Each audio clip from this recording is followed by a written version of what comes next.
Hey, everybody. Welcome back. You're listening to The Blodgett Show. I want to welcome everybody to this week's episode of Real Talk Tuesday. Today's topic is going to be expensive medications and dealing with insurance really sucks.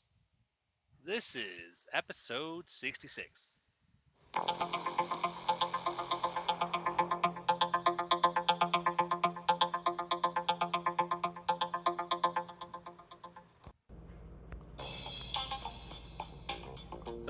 once again, guys, welcome.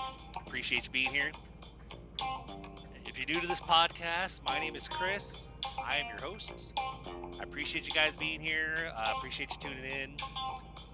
Um, so, so the topic for today, like I said, expensive medications and dealing with insurance really sucks. I got to be all dramatic with that too. The inspiration for that, I told you guys in previous episodes, I have a fairly recent diabetic diagnosis within like the past 2 months. Roughly about 2 months, maybe 2.5, 3 months. Been a little bit. Actually, probably not even that long. It's probably been it's probably like 2 months. It's been November, early November when I got diagnosed, and we're in February, so yeah, about 2.5, 3 months. But I got prescribed one of those shots. I think it's called Manjaro. I don't know why I said I think it's called. It is definitely called Manjaro.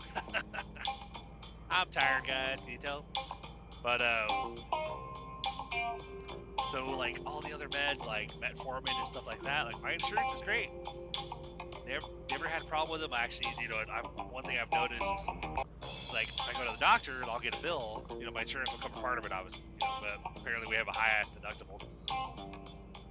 But then I'd go and get my prescriptions, and it's like there's a lot of my prescriptions that it might be like 30 or 40 or 50 bucks, yet when I go to pick them up, it says like $2 or even something else. A couple of them are like zero, like I haven't had to pay anything.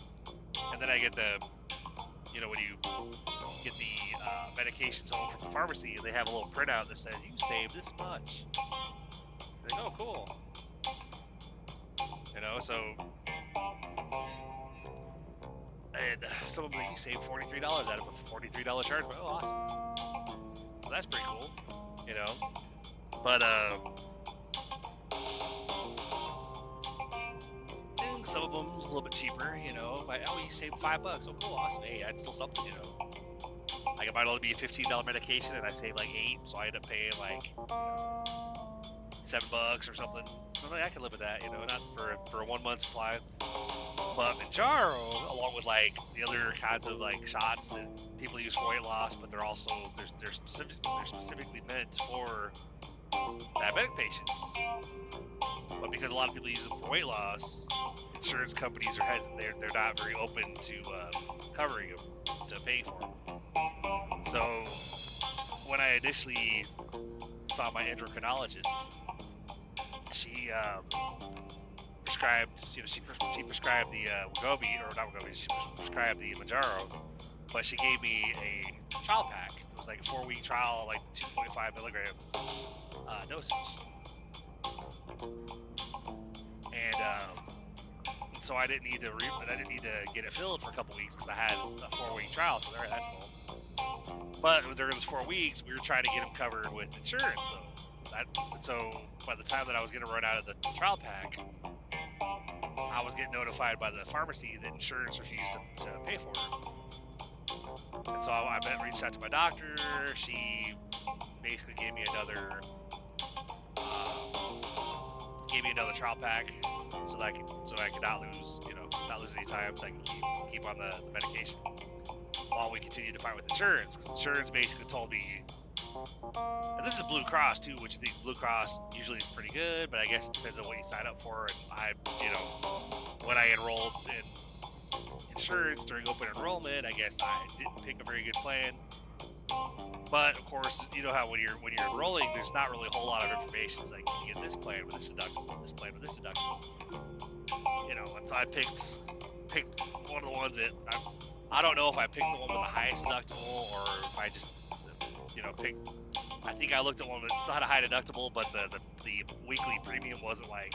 I knew if I picked the lowest weekly premium, then it probably wouldn't cover crap. So I thought, well, I'll pick the middle one, hoping for the best or whatever. And for the most part, like I said, with dealing with medications, they would actually, I feel pretty good about it because I'd rather it cover majority of the medications and not cover quite as much of the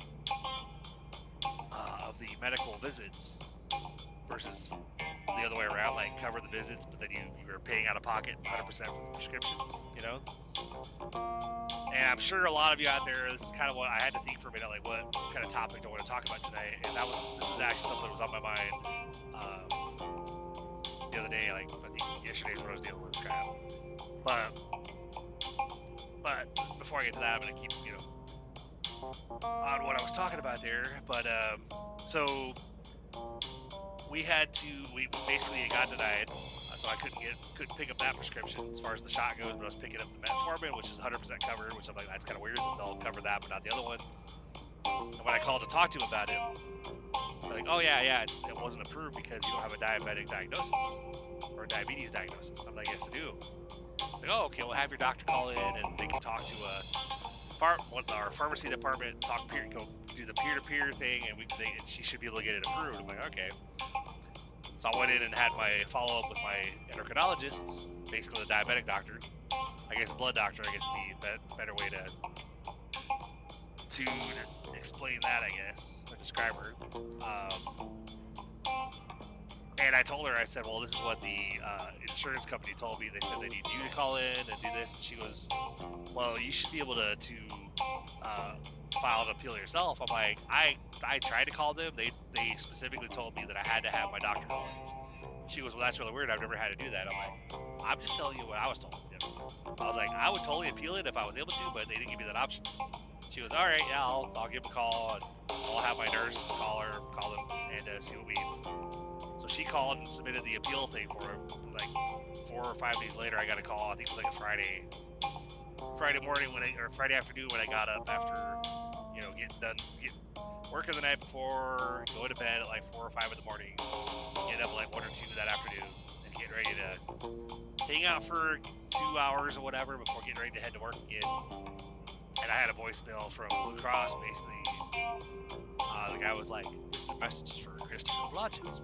My name is so-and-so with Blue Cross Blue Shield, and you and your doctor filed an appeal for medication Manjaro, and we'd just like to let you know that it was approved.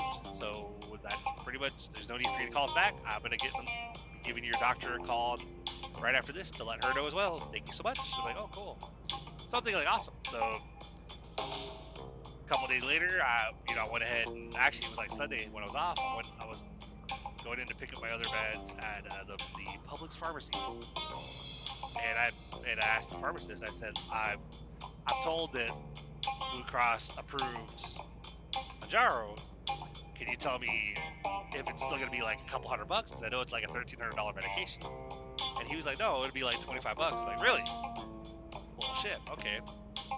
I was like, let's go ahead and do it then, because I said I'll get that one along with the other ones. He was, all right, give me like 30 minutes. I said, all right. So,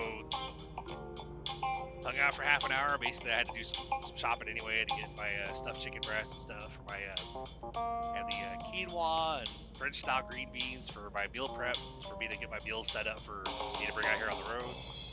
That's another thing too, that, because I'm doing I have the glucose meter that check my blood sugar, but because I eat something before I leave, and a lot of times I'm not really snacking on the road. I'm just doing a 4.5, 5 hour trip to Illinois, and then I'll heat up my food out here, and I'll usually do the blood sugar check before I eat, just to see where I'm at.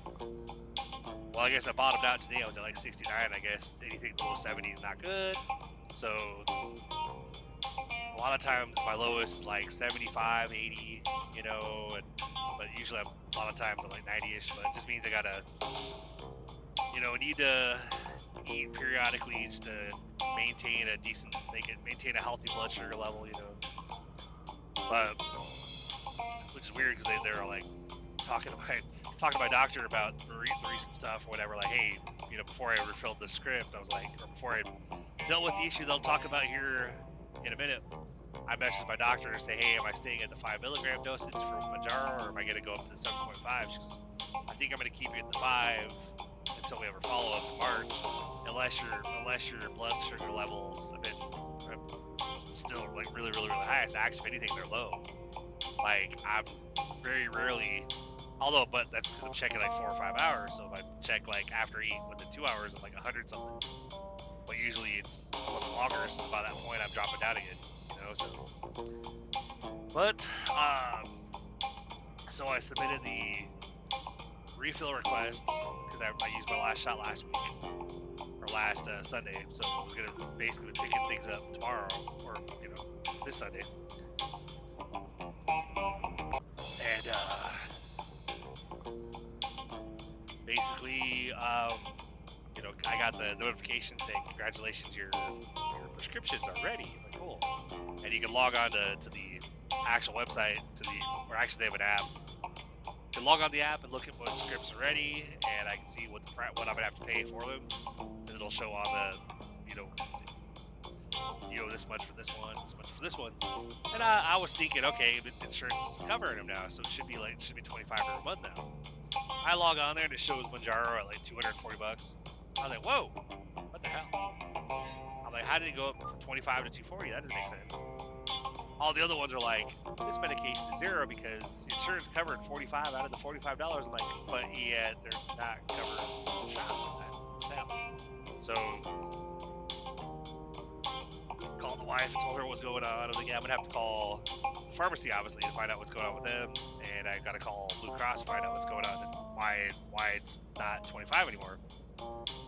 So the next day I got on the phone, couldn't reach the pharmacy because I guess they're on lunch from 2 o'clock to 2:30. I'm like, that's kind of an odd lunchtime, you know. I'm thinking like lunch is like 12, like between 2 and 3. Okay, well, I mean, I guess it just depends on the business, I guess, you know.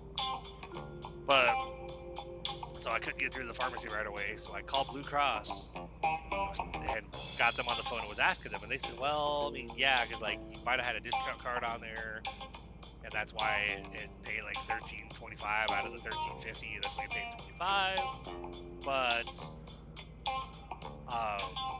you know, now like this month with this one, it like your insurance with Blue Cross brought it down to $1,000, and so if it's below $1,000, that means that another discount card is probably added through the pharmacy or whatever.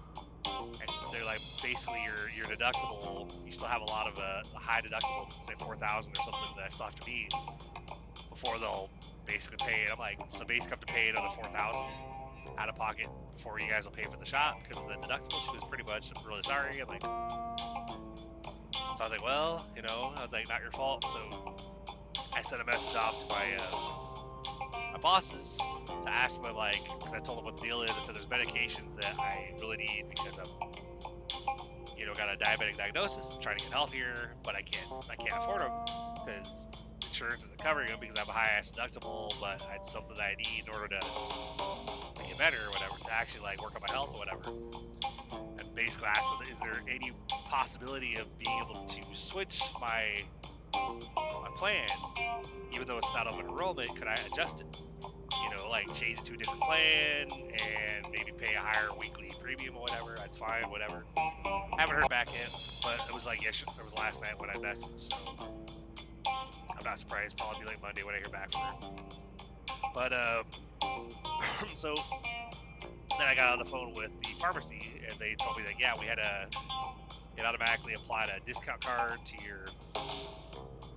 Manjaro, so that's why it covered 700 out of the 1,000. That's why we're at it was like 740, 760 out of the 1,000. So that's why your balance on Manjaro right now is 240.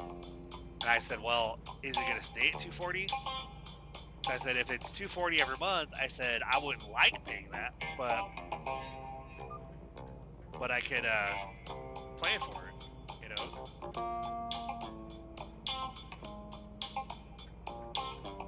I could put like $60 every Friday, just set it aside, so that way I can pay for my script every month if that's what I have to do. And she said, well, like, it just depends on how much is left on the discount card. There's no guarantee that's going to stay at 240. well, because I mean, otherwise I would have tried to figure out how to go ahead and get it paid, and then I would just plan ahead, you know. But if I pay it right now, then it's not gonna. It may or may not still be 50, you know, 240 next month. It might be more than that. I'm like, well, 240 is kind of stretching it as is, because that's a lot of money for one medication for a month. So I was like, well, let me see what I can do. So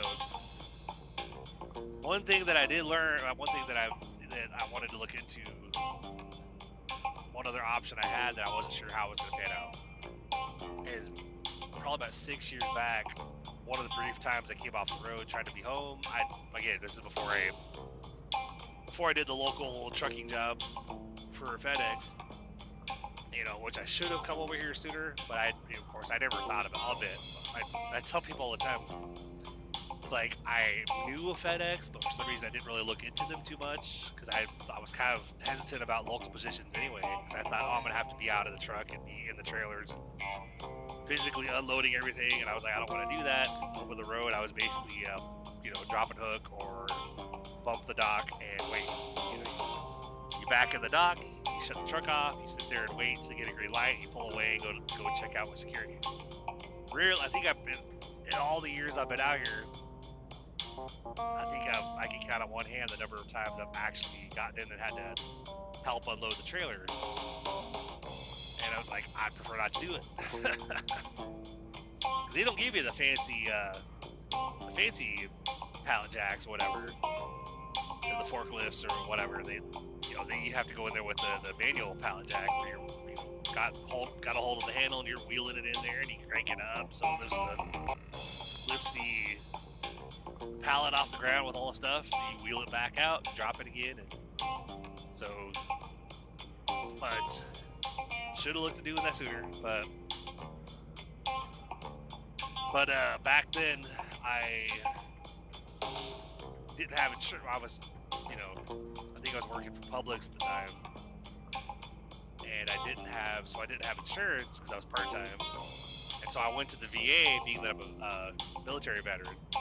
Went to the VA to talk to them about, like, because I heard you could get, you know, medical coverage, like insurance or whatever, through the VA if you're a veteran. So I was like, well, I'll go check it out. I'll see what they say. So I had to go in there, and I don't even remember the majority of the appointment. I think I got checked out a little bit, but the only thing I remember was being in the office at the end of it and basically filling out paperwork or whatever, and you know, signing a form and basically told, congratulations, you have insurance. Like, sweet, thanks. You know, I got to go back and get an actual identification card, even though I obviously have my regular driver's license. But what I remember, you can actually get a VA ID card showing that you're a veteran.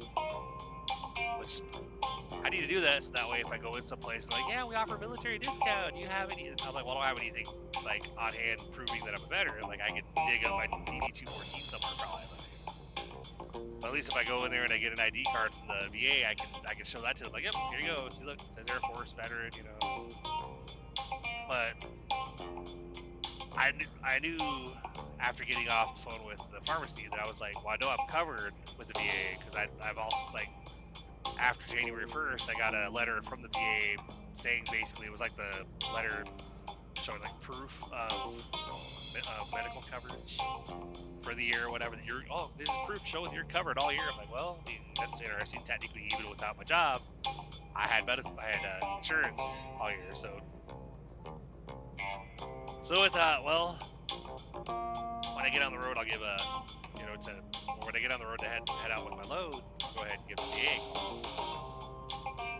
And so I called, of course, like, being that I guess it's after hours at that point. It was like 6 o'clock when I called.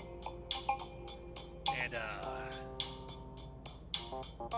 explained the situation to her. Told her, like, yeah, you know, I've got Blue Cross through my work.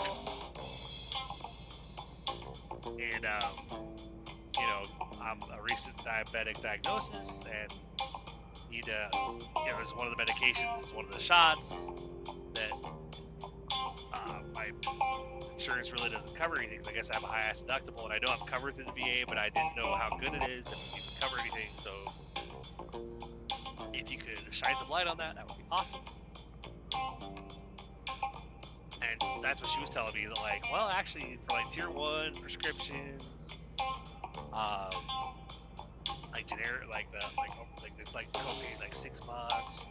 For tier 2, it's like $10 for a 30-day supply, and like up to like 20 or 25 for like a 90-day supply. And tier 3, she was, hold on, let me bring up that, what's the medication called? I said Manjaro. She was, okay, so yeah, that's tier 3, it's name brand. She was, they don't have any off-brand for that, right? I said, no, unfortunately not.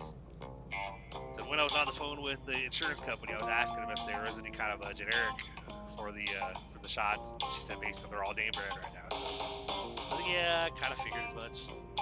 So she's like, all right, so that's name brand, that's tier 3. So I guess it sounded like it was like $12 or $15 for 1 month, and up to like $40 for a 3-month supply. And I said, that is still a hell of a lot better than what I'm being quoted right now, because they're quoting me almost like $250 for a single month. And she goes, oh wow. I'm like, yeah. So I was like, so what do I have to do? I was like, I'm assuming, do I have to like establish an actual primary care doctor with the VA? Do I have a primary care civilian doctor? And she was, yeah, you have to get in there and get seen by one of their doctors, and if they determine, or they have to then determine that if you need it, and then they'll prescribe it, and you actually pick it up there at the VA hospital. I'm like, all right. I'm like, I'm not looking forward to going downtown and dealing with that, but if I can get the med I need for a lot cheaper and not have to be paying out a couple $100 every month just for one month of the medication, then. So I got to call them on Monday and deal with that, but at least I went from, well, crap, I'm not going to be able to keep continuing the shot unless I want to pay $240 for the medication right now. And it's funny, talking about high healthcare costs, because don't get me wrong, I love insurance, but I think like that's probably one of the main reasons that if we were to move out of the country, my wife is constantly sending me things from like other countries, like, look at this house, oh my god, Switzerland, Ireland, and I'm like, I was like, she's like, hey, like, you could drive over there, they have like a need for drivers. I'm like, yeah, but I don't know if it would be as, I guess, lucrative as driving over here. Because over here, like, we can make some decent money as drivers, but I don't know if it's like going overseas over there, and if it's like you basically just get enough to make enough to get by, But the appealing thing for me would be the universal health care. Being able to basically not have to worry about like, well, do you get health insurance with your job?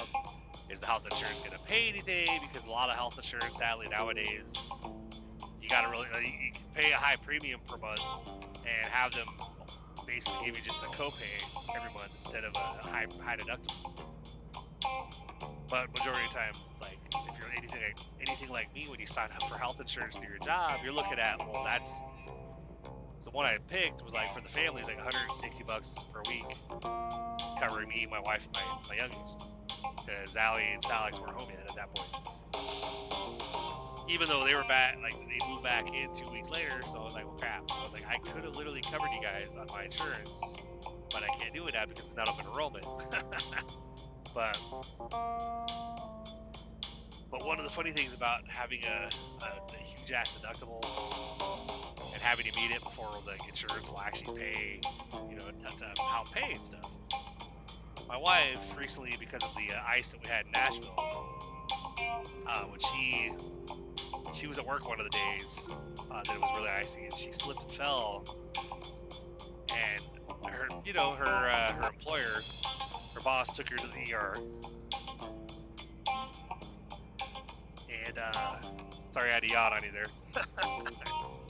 But her boss, the chef in her restaurant,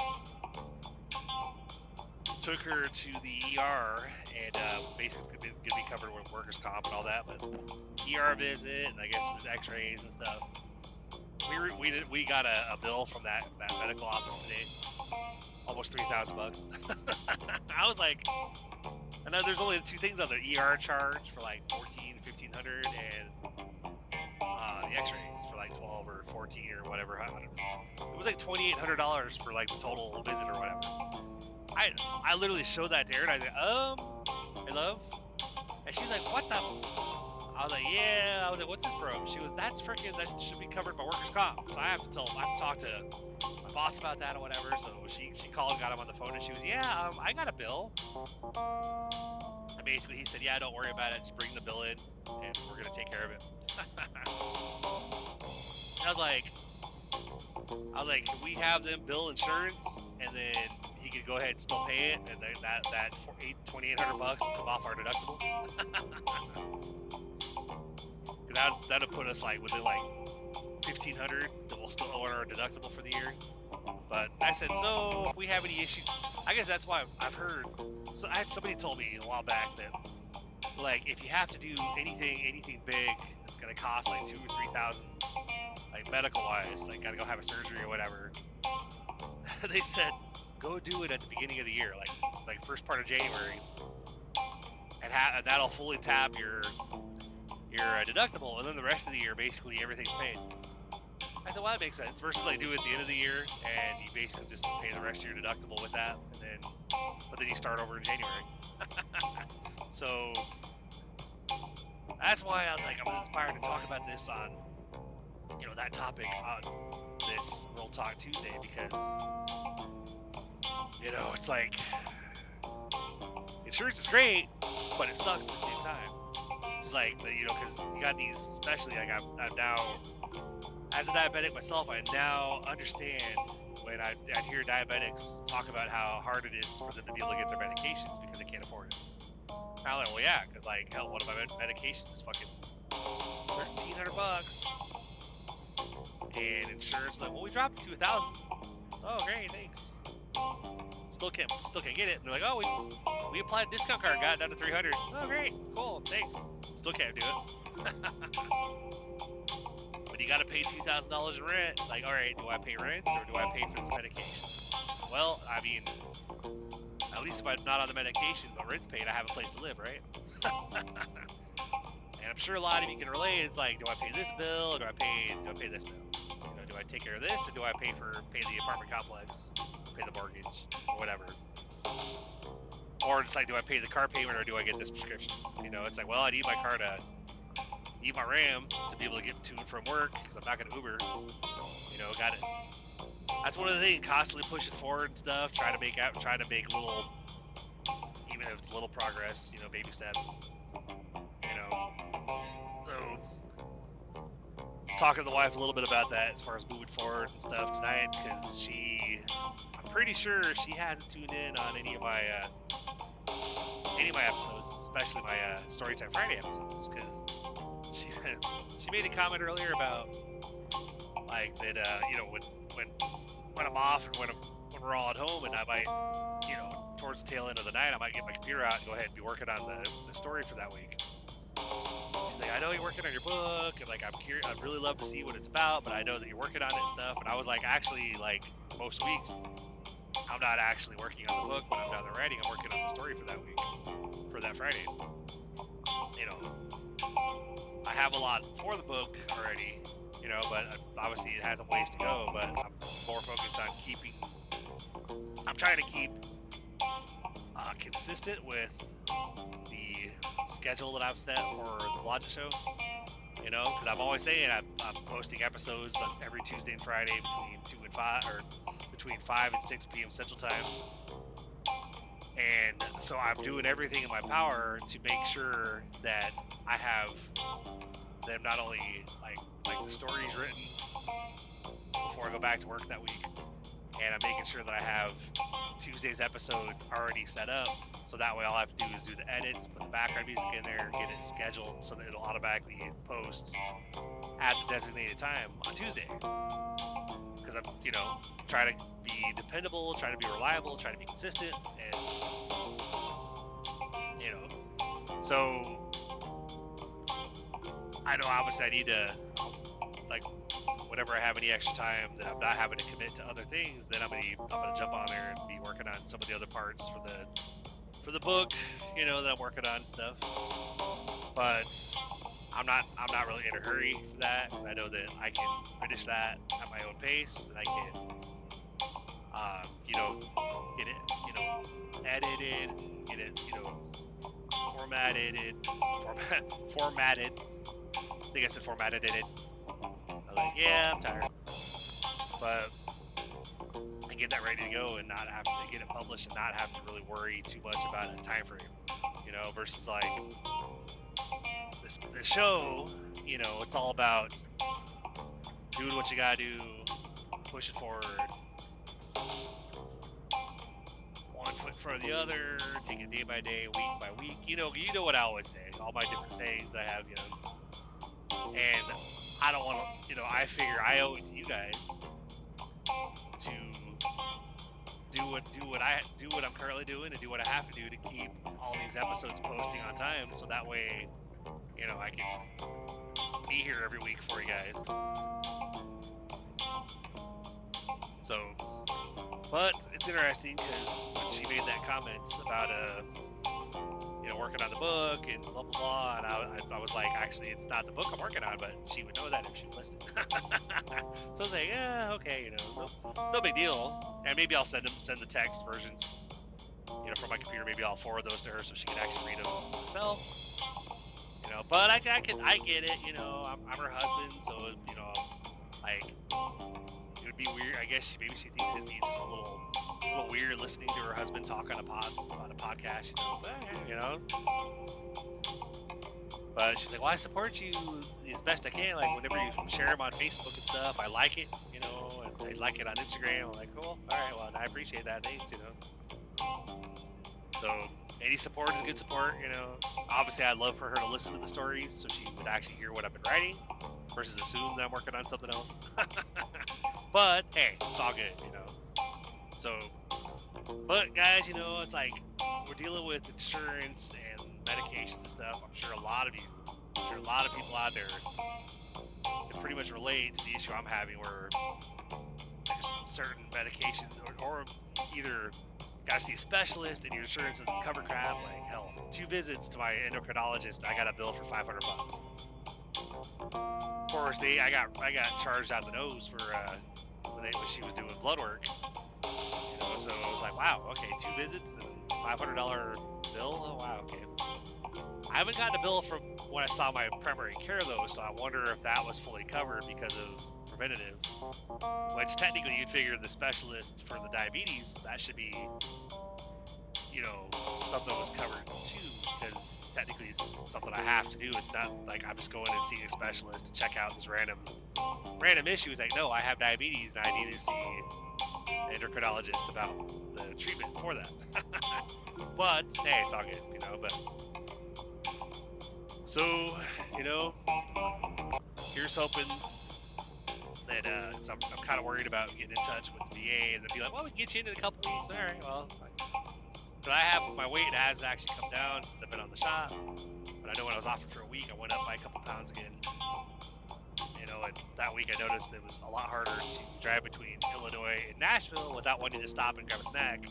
You know, because the shots help with your appetite a little bit. So instead of wanting to snack, you'll eat, you'll feel full quicker, and it'll make you basically not feel, get the munchies, I guess would be the right way to describe it, you know. So I'm not looking forward to possibly being off the shop for too long, but hopefully I can get in there and get seen. And I don't know how, because basically if I get in there and he does blood work, obviously his results are not going to show the same as when my main doctor did him. So I think when I talk to them, I'll have to be like, look, can you get in touch with the other doctor? Or I technically have all the results on an app, on the health app on my phone, because whenever they've done blood work, I actually get the results myself. That's how I'm able to message them on that same app. So I'm hoping that maybe I can get my VA doctor, my future VA doctor, since I don't have one right now, but get my future VA doctor in touch with my endocrinologist so she can share the information with him or her. I don't know if it's going to be a male or female doctor. and that way they can confirm, yeah, he does have a diagnosis. Because I mean, I'll come in and do blood work for the VA, I don't care, but it would be a lot easier for the civilian doctor to you know, forward all the blood work information, or if I could forward it from the app or whatever, to give them all the information that they need, so that way they don't have to run blood again to be like, well, yeah, I mean, we don't see that you look pretty good. Your blood sugar is actually down. Oh yeah, because I've been on metformin and I'm doing the glucose meter to check my blood level, blood sugar levels. So I'm actually actively working on it. And so if anything, I'm low, you know. So it's a funny story with that too, is like what I said earlier about it was like 69, you know, on my for my blood sugar levels. Messaged Aaron, you know, the wife, whatever. It was like, yeah, it's pretty. I said I just bottomed out. I was at 69. She goes, please eat something. I said, I'm going to. So I got my food right here. I checked my blood sugar before I eat. I was like, bud, it's been like 5 hours. So she was grabbed like candy, like hard candy or juice or something. I was like, well, I might stop halfway back and hit Arby's, you know, because I've noted, like, I told the wife, I said, I have noticed that, like, if my recent stuff that I might have eaten is a little bit higher in starches or carbs, but not as much protein, then that might temporarily show a decent blood sugar, and then later on it'll show like it's like way low, like it's bottomed out or whatever. She goes, yeah, pretty much. I was like, well, I'm like, I have been thinking for a minute that I need to,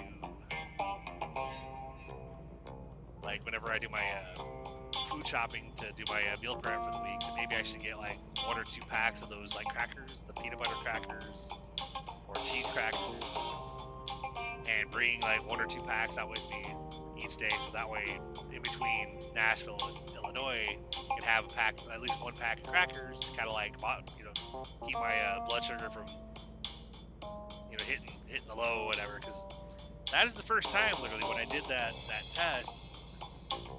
After you put the drop of blood on your little test strip, it does has 3 little digital rows, I guess, that go across the screen for a minute, and then it pops up with your sugar level. It usually just shows it as a solid number. Well, this one was flashing, and I was like, that's weird. Why is it flashing? It was, 69. Oh crap!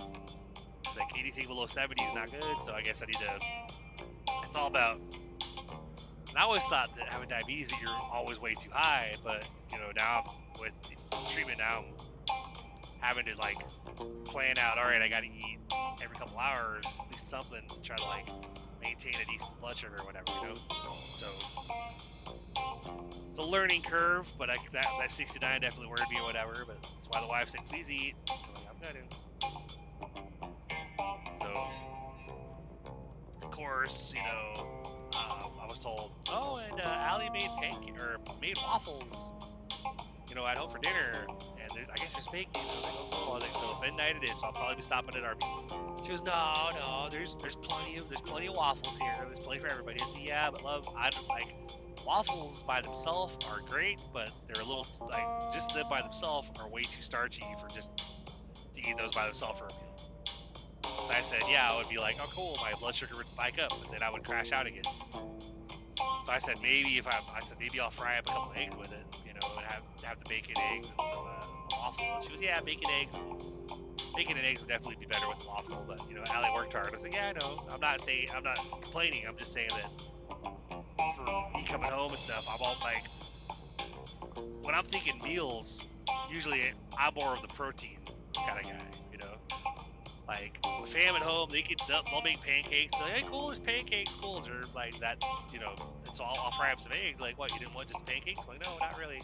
I was like, I need some protein to go with that, because, you know, just the starches and the carbs is like, can't do it. You know, I can do a little bit, but hey, you know, it's all good, you know, but, so, you know, just know that if you're out there dealing with this insurance and high medication costs, unaffordability, and all that crap, just know that you guys aren't alone, because I'm dealing with that right now. But I'm hoping once I get it, because I told my friend Kirsten about it. I was like, yeah, I might be getting in and dealing with the VA as far as my medical insurance, which would be interesting. Because I thought, well, if I start getting covered with them, and especially if my wife switches jobs, I don't know if she's going to, but if she ever switches jobs and gets health insurance with gets better health insurance, because the health insurance at the restaurant she works at kind of sucks. Like, doesn't cover anything. So that's why I got her covered with mine. But I'm like, if I get covered through the VA, then if she gets health insurance through another employer, I might be like, go ahead and get you and Zoe covered with your work, so I can cancel my current medical insurance with my job, because that'll put at about $160 extra dollars on my check each week that I won't be paying out. So on weeks I do a full week, if I'm taking home, let's just throw numbers out. Let's say I'm taking home $1,300 after taxes and taxes, insurance, all that stuff. But let's say I cancel my insurance, that means I'll be like $1,450 that I would take home on this, depending on because not obviously, like, that's just a theoretical number, because some weeks I might lose a day, other weeks I might do an extra load. So it's like, I might average a certain amount if I'm consistently doing my route for 5 days every week and not having to do anything else, or not losing a day. But thankfully, I had one day, when I got paid this week, actually, last week I had 2 days. I think that's what was it? Yeah, I think I had 2 days that it's like Thursday and Friday, I think. Yeah, because we ran Tuesday and Wednesday for my load, and then Thursday it canceled. So the team that was coming, they were already coming down with a load to Nashville, but then we canceled because we didn't have a load from Atlanta. So they sent the team all the way to Atlanta.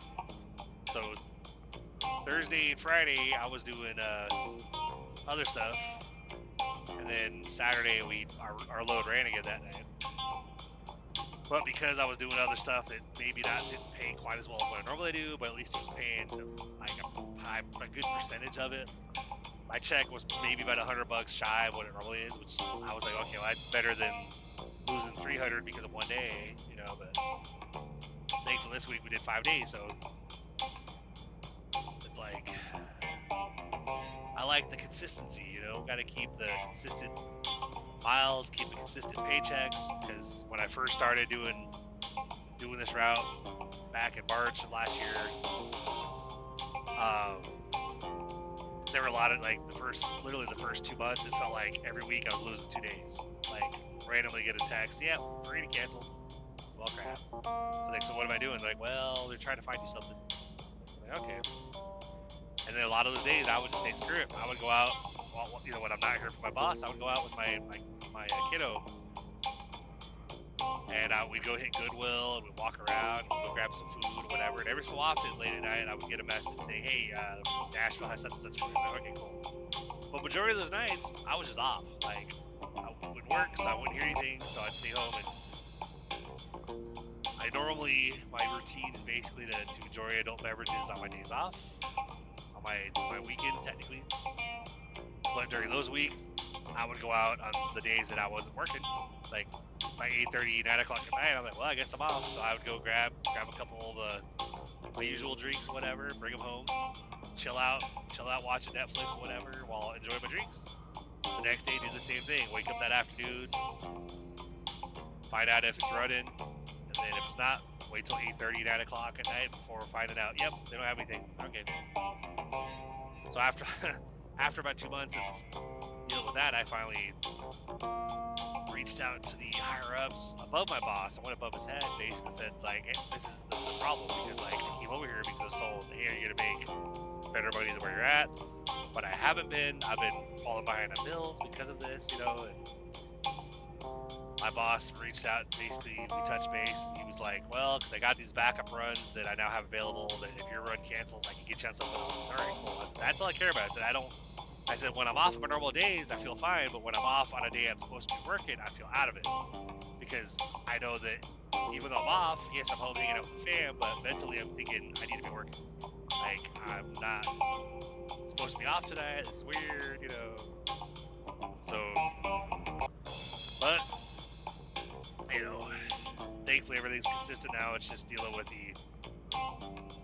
trying to be able to get the medications and the insurance to cover it or whatever. And then basically, if I go through the VA, I might have to figure out a way that I can get the wife and kiddo covered without having to be through my job. Because if I'm not using it, there's no point in me having insurance just to cover them and not myself. But at the same time, that might be our only option right now. So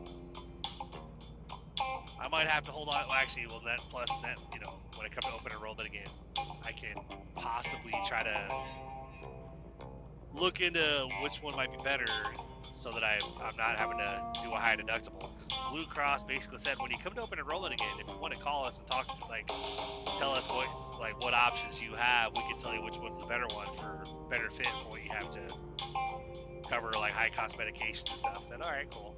So I might be going that route next October or whenever the open enrollment happens or whatever, and basically call them and be like, look, this is what I have.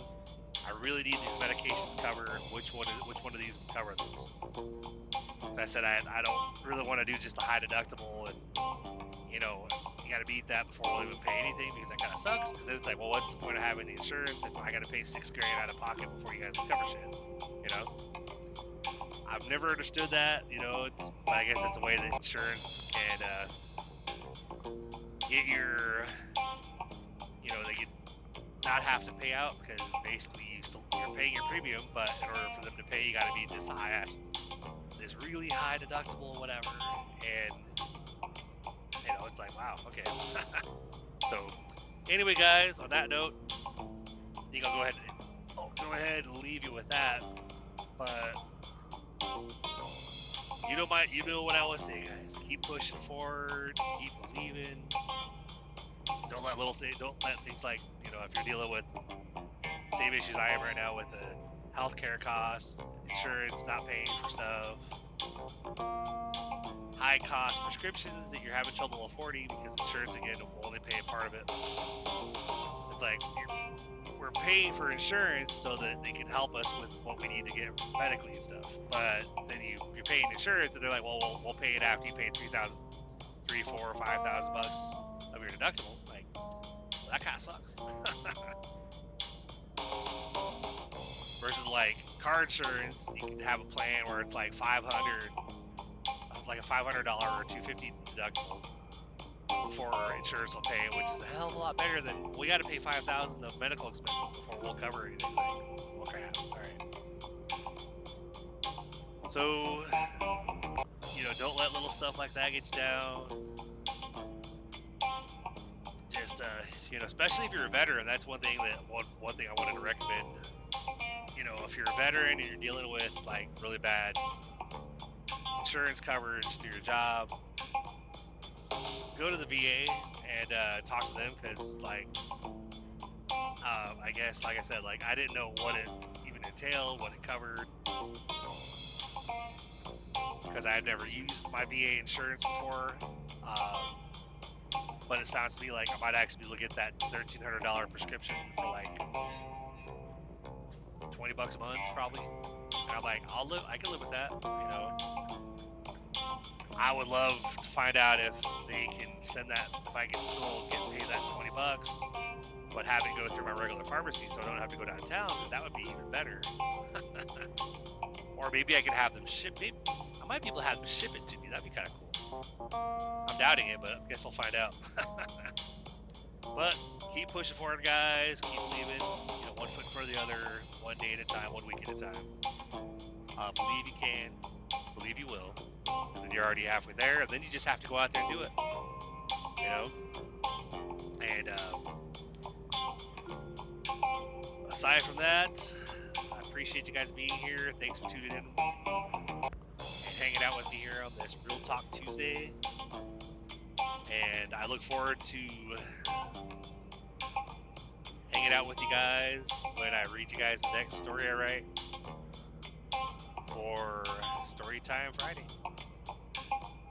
We'll see you guys on episode 66, I think. No, I think 67. That's the problem when I get towards the end of recording these episodes. It's like which episode is it again? So we'll talk to you guys on the next one, guys. You guys have a good one. Be safe out there, and we'll talk to you soon. Have a good one.